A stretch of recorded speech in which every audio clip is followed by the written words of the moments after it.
오늘 예배 나오신 여러분 모두, 그리고 온라인으로 예배드리는 새롭게 모든 교우들 위해 우리 하나님의 크신 은총과 평화가 있기를 축복합니다.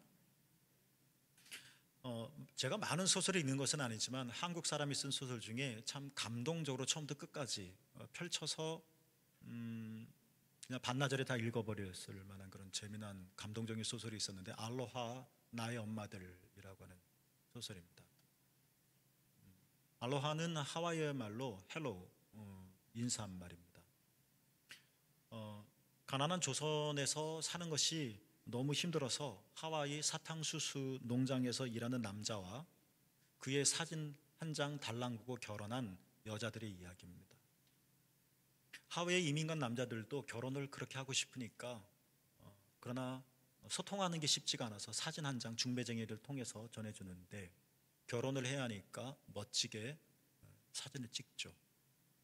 저 먼 거리 태평양 한복판에 있는 하와이의 남자들을 어떻게 볼 수 있겠습니까? 보고 결혼할 수 있겠습니까? 그래서 사진 한 장 믿고 중매장이의 적극적인 권유를 받아서 소개를 받고 결혼을 결심합니다. 아무래도 외모를 볼 수밖에 없겠죠. 사진에 봤더니 잘생겼습니다. 입고 있던 옷도 참 멋있었습니다. 조선시대 사람들, 조선 땅에 살고 있는 남자하고는 뭔가 달라도 확실히 다르구나 생각하게 되었습니다. 더러는 어떤 사진에는 자동차 앞에서 찍은 남자의 사진도 있었습니다. 그 남자를 소개하는 중매쟁이의 설명들을 들어보면 하와이로만 가면 우리는 아주 행복하게 살 수 있다. 거기는 그냥 나무에서 쌀이 열리더라. 뭐 이런 식으로 사람들을 막 선전을 하니까 조선의 여자들이 모험을 합니다. 그리고 부푼 희망과 꿈을 갖고 이제 이 가난도 끝나겠다 싶어서 긴 며칠 동안의 여행을 떠납니다. 그런데 철저하게 믿었던 이 사진은 사실 거의 다 조작된 것이었습니다. 너무나도 결혼하고 싶으니까 조선 여자하고, 근데 이 몰골을 그대로 보여주면 아무도 결혼하지 않으려고 할 것 같으니까 이 사진을 선의라고 해야 되나요? 글쎄, 꾸미는 겁니다. 실제로 먼 거리를 배를 타고 항구에 내려서 대합실에서 이 사진의 남자를 만나는데 달라도 너무 다른 겁니다. 사탕수수 중한 노동의 나이는 맞지만 훨씬 그 나이에 비해 늙었습니다. 심지어 아버지뻘 나이인 남자도 있었습니다. 나이도 속인 거였습니다. 사진과 전혀 다른 실물이었습니다. 거기 가면 뭐 쌀이 열려요? 뭐가 과일이 열려요? 다 거짓말이었습니다. 배경으로 사진 자동차도 거짓말이었고 배경으로 찍은 집도 다 거짓말이었습니다. 너무 힘들었습니다. 이런 사람들을 가리켜 우리는 보통 사진 신부라고 말을 합니다. 그래서 나랑 결혼할 이 남자를 보고 나서 다시 고향으로 돌아갈 수도 없고, 근데 이 남자랑 살자니 참 너무 캄캄하고 앞으로 전개될 삶을 생각하니 정말 울고 싶은 것뿐이겠죠. 바닥에 누워 엉엉 웁니다. 가지도 못하고 뒤돌아가지도 못하고, 그럼 어떡하겠습니까? 살아야죠. 그 여자들의 일생의 이야기를 담고 있는 소설입니다. 참 좋은 소설인데 글쎄 뭐 이 소설의 의미, 메시지하고 딱 부합되는 말은 아니지만 한편으로 생각될 수 있는 것은 뭐냐면, 우리가 사진 한 장으로 사람의 진실함을 다 알 수는 없겠다. 너무나도 당연한 것이죠. 내 마음을 이 사진에 어찌 다 담겠습니까? 그렇죠? 직접 봐야 되겠죠. 최근에 리처드 범프란트 목사님의 글을 좀 읽고 있습니다. 루마니아에서 목회하던 한 교회에 러시아 신자 한 명이 있었는데, 이 사람은 루마니아 언어 말을 전혀 한마디도 못한다고 합니다. 그런데도 이 사람은 한 번도 예배를 빠진 적이 없습니다. 알아듣지도 못하고 말하지도 못하고, 그러니까 누구도 대화를 못하는 거죠. 설교 시간에 설교를 들을 수도 없으니까 이 사람이 할 수 있는 일이란 자신의 러시아 성경을 펴서 설교 내내 그냥 읽는 겁니다. 이게 전부인 겁니다.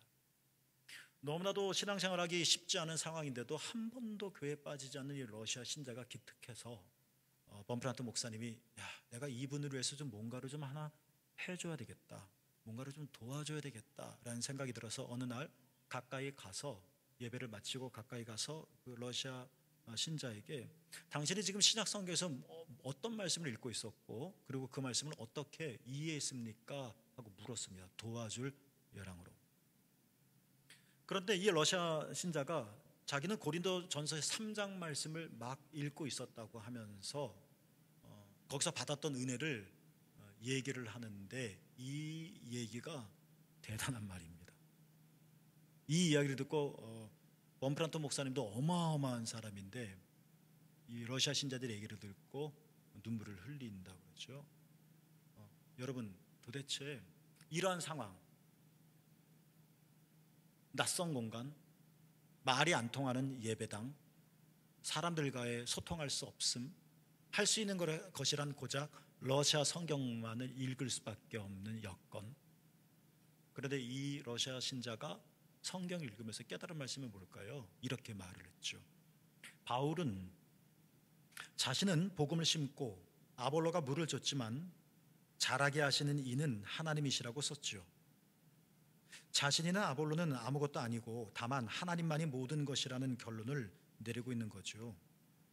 그런데 바울이나 아볼로가 아무것도 아니라면 범브란트 형제여, 당신의 값은 과연 얼마나 되겠습니까? 하나님은 아무것도 아닌 자를 부르셨습니다. 아무것도 아님을 행복하게 생각하십시오. 저는 이 말씀에 찡했습니다. 역설적인 표현인 것 같다는 생각도 들고요. 바울과 아볼로는 얼마나 대단한 신앙의 선배들입니까? 그런데 바울은 고백하기 우리는 아무것도 아닙니다. 하나님이 다 하셨습니다. 바울과 아볼로가 우리는 아무것도 아니라고 한다면 우리는 정말 뭡니까? 우린 진짜 아무것도 아니지 않습니까? 그런데 그러니까 이 러시아 신자가 깨달은 겁니다. 자기는 진짜 아무것도 아니죠. 이 교회에서 할 수 있는 게 아무것도 없죠. 하나님은 아무것도 아닌 자들을 부르셨습니다. 아무것도 아님을 행복하게 생각하십시오. 이 말을 듣고 리처드 범브란트 목사님이 우셨대죠. 너무 감동을 받았대죠. 처음에는 얘가 뭘 할 수 있겠어. 이러한 상황에 이 친구가 무슨 신앙생활을 은혜가 있겠어. 내가 좀 도와줘야지. 낯선 땅에서 혼자 사는 걸 내가 어떻게 좀 지지해줘야지. 라는 요양으로 접근했는데 그게 아니었던 거예요. 다가가 껴안고 그 러시아 신자를 축복했다고 합니다. 불쌍해서가 아니라 처음에는 그렇게 봤지만 자신보다 하나님의 말씀을 더 잘 읽고 있다는 생각이 들었기 때문에 감사하고 축복하는 마음으로 다가가 허깅을 했었다는 것이죠. 요한복음 1장은 예수님께서 첫 번째 제자를 부르시는 장면입니다. 이렇게 시작이 되어지죠. 세례 요한이 자기의 2명의 제자들과 함께 서 있었습니다. 그때 예수님이 지나가십니다. 그래서 자기의 2 제자에게 예수님을 가리키며 봐라, 저기 하나님의 어린 양이로다, 이렇게 말을 합니다. 그랬더니 이 2 제자가 무슨 과정이 있었겠죠. 세례 요한을 떠나 예수님에게로 갑니다. 예수님도 자기에게 오시는 2 제자를 보고 계셨겠죠. 그래서 묻습니다. 너희가 무엇을 구하느냐? 괜히 오겠어요? 멀쩡한 제자됨이 있는데 물으신 거예요. 너희가 무엇을 구하느냐? 그랬더니 38절에 이 2 제자가 말하기를 랍비여, 어디 계십니까? 라고 묻습니다. 세바자 성경에 의하면 예수님이 묵고 계신 장소, 예수님이 묵고 계신 곳이 어딥니까? 라고 물었다는 겁니다. 그러자 우리가 함께 읽었던 요한복음 1장 39절에 예수님의 대답이 이어집니다. 이렇게 말씀하셨습니다. 와서 보라 라고 말이죠. 따라 볼까요? 와서 보라. 여러분, 만났습니다. 예수님과 2명의 제자가 만났습니다. 함께 있는 겁니다. 마주보고 있는 겁니다. 눈을 마주치고 얘기하고 있는 겁니다.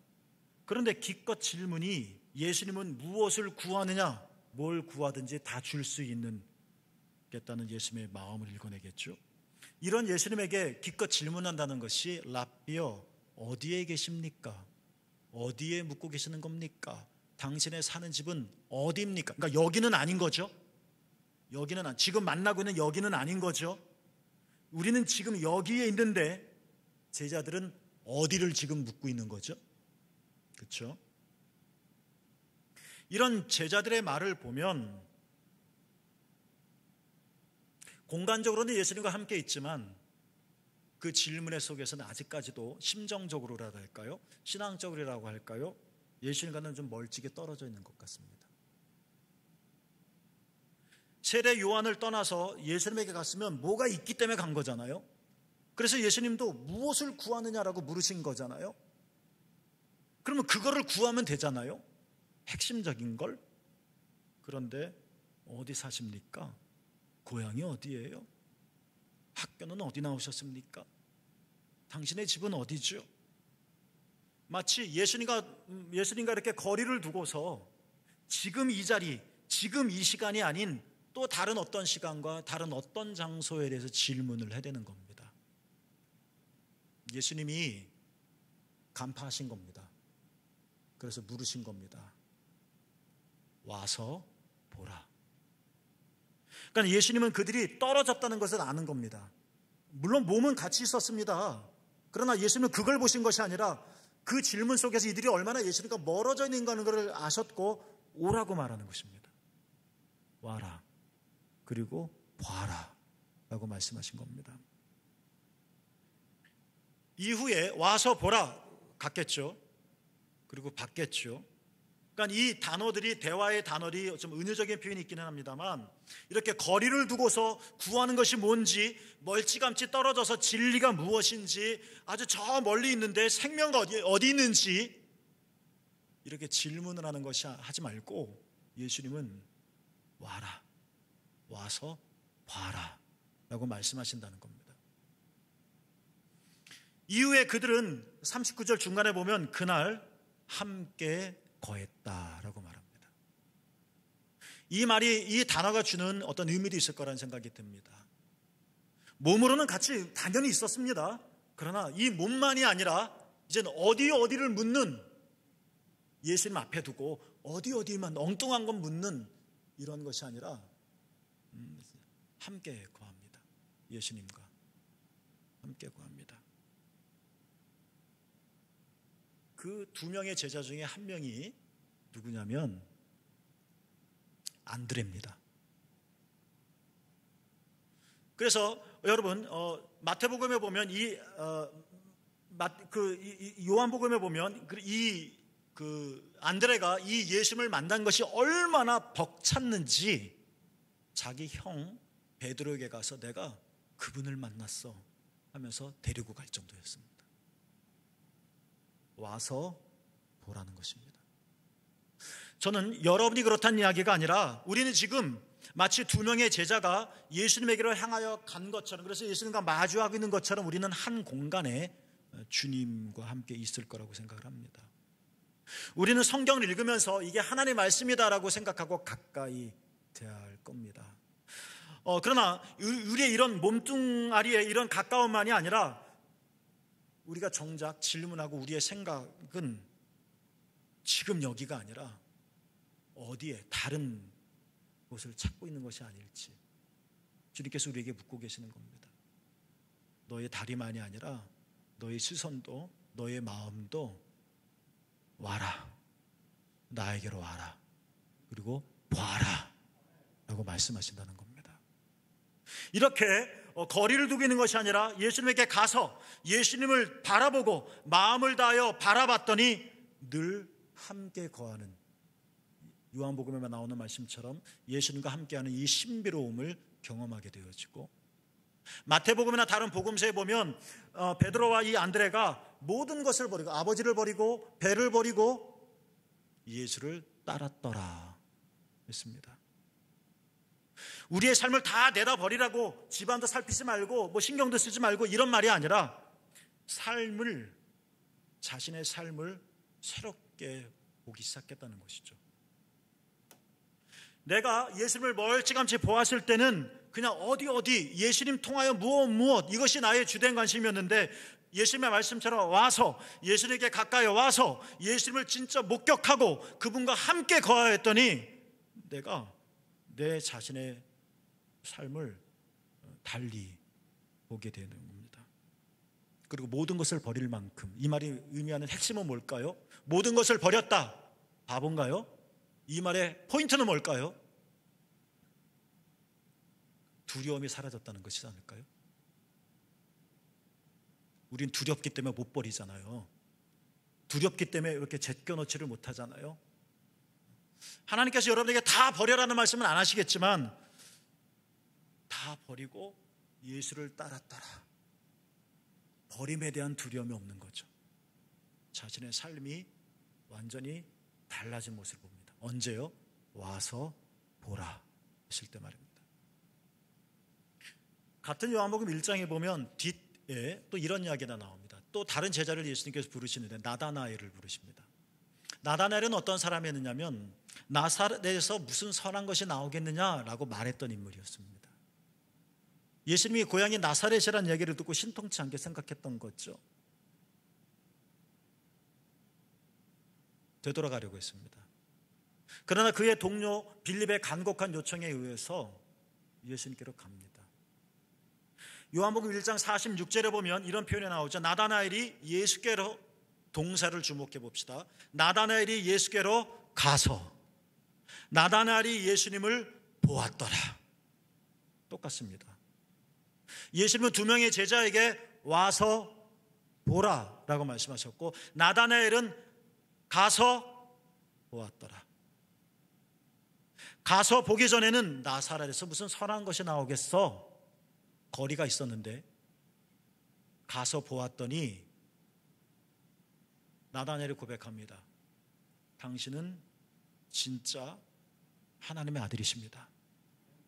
당신은 참으로 이스라엘의 왕이십니다. 고백하게 되어집니다.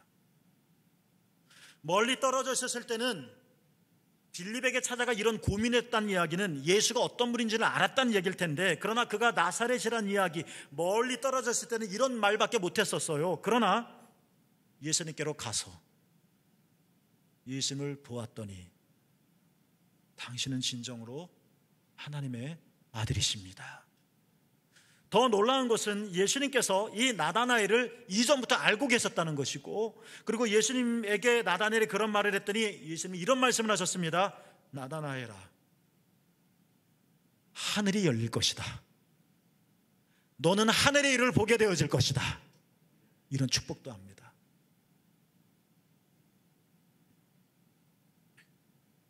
예수님에게 가서 예수님을 보았더니 어두웠던 곳에 빛이 들어와서 감춰졌던 것들이 환하게 드러난다는 것입니다.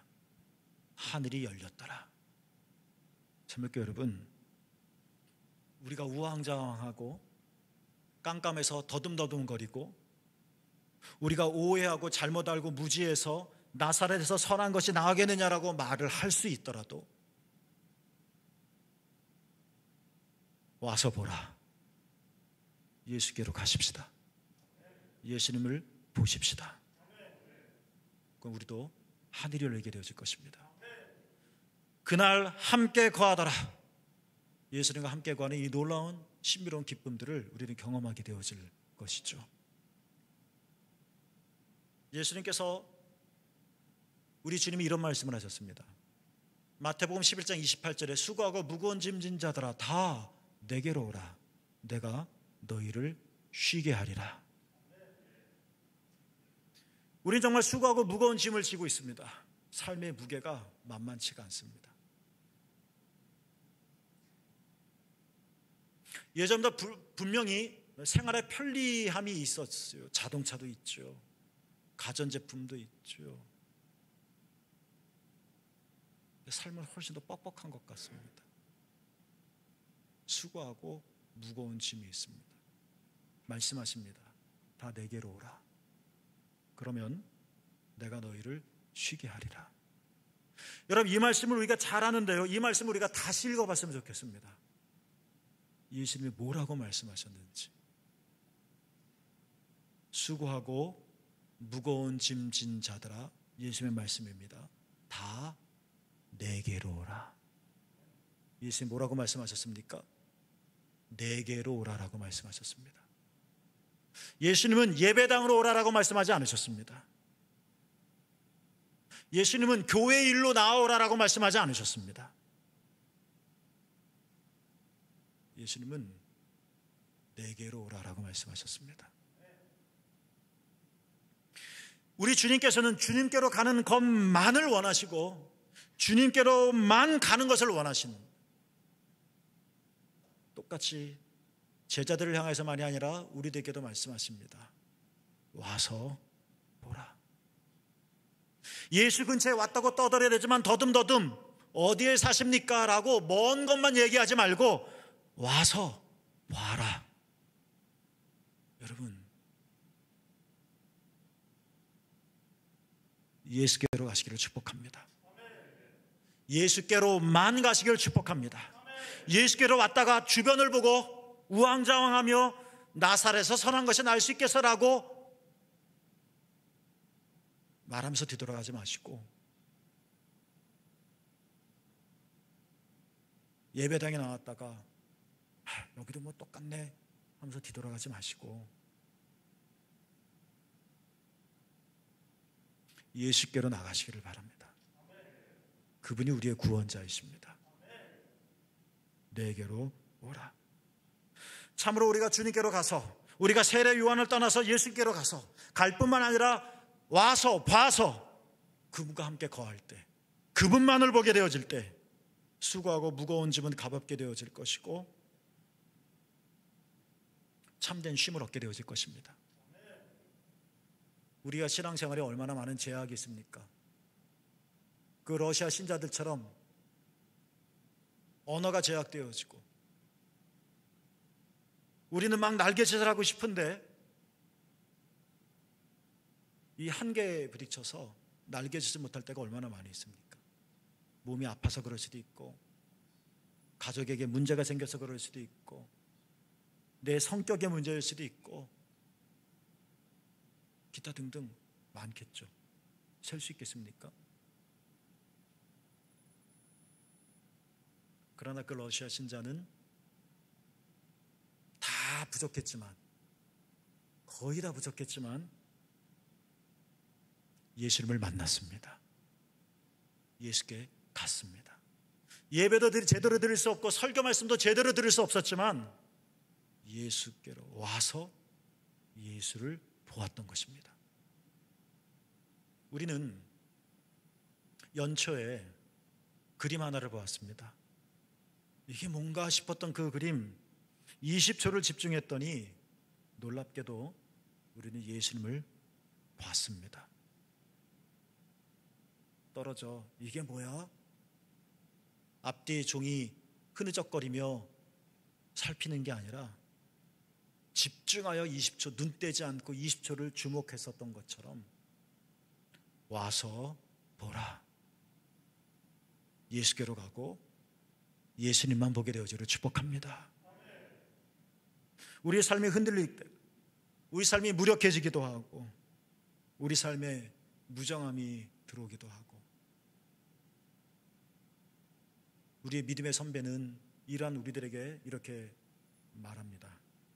믿음의 주요 또 온전하게 하신 이인 예수를 바라보자. 그때 우리는 놀라운 것을 보게 되어질 것입니다.